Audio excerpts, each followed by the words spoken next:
PLL face lock ഏതൊക്കെ പാർട്സാണ് ഉള്ളത്? Comparator ഉണ്ട്, ലോ പാസ് ഫിൽറ്റർ ഉണ്ട്, ആംപ്ലിഫയർ ഉണ്ട്, VCO ഉണ്ട്. അതാണ് ഈ വരച്ചേക്കുന്നത്. ഈ ഫേസ് കമ്പാരേറ്റർ ഓർ ഡിറ്റക്ടർ ചെയ്യുന്നത് സിഗ്നൽ ഫ്രീക്വൻസീനെയും സെക്കൻഡ് ഫ്രീക്വൻസീനെയും തമ്മിൽ കമ്പയർ ചെയ്യും.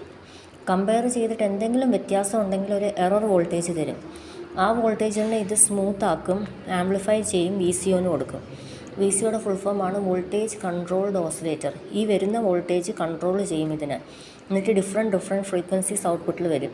ഫൈനലി ഈ ഫ്രീക്വൻസിയും ഇതും തമ്മിൽ ഈക്വൽ ആകുന്ന സമയത്ത് എറർ 0 ആകും. ഈ 0 വോൾട്ടേജ് ഇതിന് കിട്ടുമ്പോൾ ഇതിന് മനസ്സിലാകും ഇനി ഇത് ചേഞ്ച് ഒന്നും വരുത്തണ്ടാണ്. അങ്ങനെ ഇത് രണ്ടും ഈക്വലായ ഫ്രീക്വൻസിയിൽ ഈ PLL സ്റ്റക്കായി നിൽക്കും.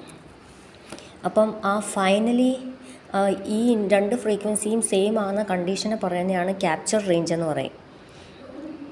ഫൈനലി ഇത് രണ്ട് സെയിം ആകുന്ന കണ്ടീഷനെ നമ്മൾ ലോക്കിൻ എന്ന് പറയും, ലോക്കിൻ റേഞ്ച് എന്ന് പറയും.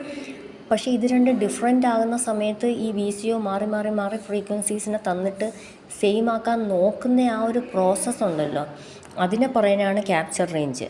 ലോക്കിനായി കഴിയുമ്പം പറയും ലോക്കിൻ റേഞ്ച്. ഈ ലോക്കിൻ ആകാൻ എടുക്കുന്ന സമയത്തെ പറയുന്നതാണ് പുള്ളിൻ ടൈം. ഇതാണ് PLL.